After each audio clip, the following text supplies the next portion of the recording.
ನೋಡಿ, ಕಾಂಗ್ರೆಸ್ಸಲ್ಲಿ ಏನೇನು ನಡೆದ್ರು ಮೋದಿ ಕಾರಣ. ಬಟ್ ನಾನು ಕೆಟ್ಟದಾಗೆ ಮಾತಾಡೋಕ್ಕೆ ನನಗೆ ಇಷ್ಟ ಇಲ್ಲ. ಏನೇನು ನಡೀತದೋ ಕಾಂಗ್ರೆಸ್ನಲ್ಲಿ ಎಲ್ಲಕ್ಕೂ ಮೋದಿ ಅವರನ್ನು ಟ್ಯಾಗ್ ಮಾಡ್ಕೊಳ್ತಾರೆ. ಅಷ್ಟು ಕೆಟ್ಟದಾಗಿ ಮಾತಾಡ್ತಾರಲ್ಲ ನಮ್ಮ ರಾಹುಲ್ ಗಾಂಧಿ ಅವರು, ಅದಕ್ಕೂ ಮೋದಿ ಕಾರಣನಾ? ಇವತ್ತು ಟ್ಯಾರಿಫ್ ಯಾವ್ಯಾವ ಕಾರಣಗಳಿಗೆ ಹೆಚ್ಚಾಗ್ತದೆ. ಈಗ ಯುದ್ಧ ಪ್ರಾರಂಭ ಆಗಿದೆ. ಮಧ್ಯಪ್ರಾಚ್ಯದಲ್ಲಿ ಯುದ್ಧ ಆಗಿದ್ದರಿಂದ ನಾವು ಆಯಿಲ್ ಮೇಲೆ ನಾವು ಡಿಪೆಂಡ್ ಆಗಿದ್ದೀವಿ, ಕ್ರೂಡ್ ಆಯಿಲ್ ಮೇಲೆ. ಅದರಿಂದಾಗಿ ಒಂದಷ್ಟು ಅದರ ಬೆಲೆಯಲ್ಲಿ ವ್ಯತ್ಯಾಸಗಳು ಕಾಣ್ಬೋದು. ಆದರೆ ಕಾಂಗ್ರೆಸ್ಸಿನ ಸಂಸ್ಕೃತಿ ಏನಿದೆ ಅಂತ ನಿಮಗೆ ಗೊತ್ತಿದೆ.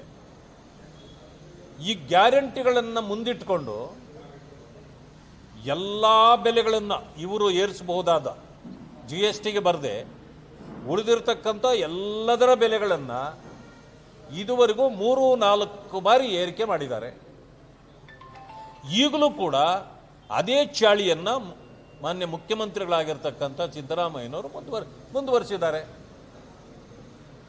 ಆ ಕಾರಣದಿಂದ ಇವರು ಮಾಡತಕ್ಕಂಥ ಜನವಿರೋಧಿ ನೀತಿಗಳಿಗೆ BJPಯನ್ನು ಟ್ಯಾಗ್ ಮಾಡ್ತಕ್ಕಂಥದ್ದು ಸರಿಯಲ್ಲ.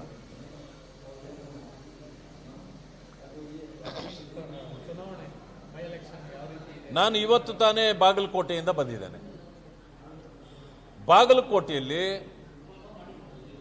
ಚುನಾವಣೆ ಕಾವು ಈಗ ಏರ್ತಾ ಇದೆ.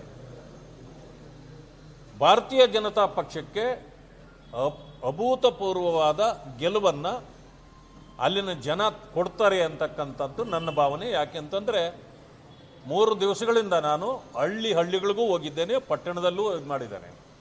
ಆದರೆ ಪಟ್ಟಣದಲ್ಲಿ ಸಂಪೂರ್ಣವಾಗಿ 80% BJP ಅಲೆ ಇದೆ.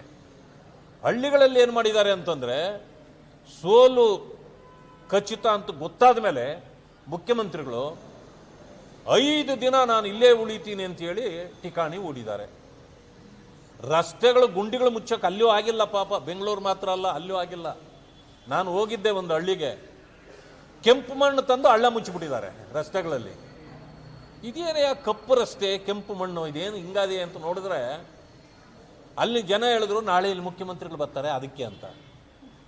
ಆವತ್ತೇ ಹೇಳಿದೆ ನಾನು, ಇನ್ನು ಮುಂದೆ ಕಾಂಗ್ರೆಸ್ಸನ್ನು ಕೆಂಪು ಮಣ್ಣು ಗುಂಡಿಯಲ್ಲೇ ಮುಚ್ಚುತ್ತಾರೆ ಅಂತ. ಅಲ್ಲಿ ಅದೇ ಪರಿಸ್ಥಿತಿ ಇದೆ. ಮುಖ್ಯಮಂತ್ರಿಗಳು ಈ ಸೋಲಿನ ಭೀತಿಯಿಂದ ಏನು ಮಾಡಿಬಿಟ್ಟಿದ್ದಾರೆ,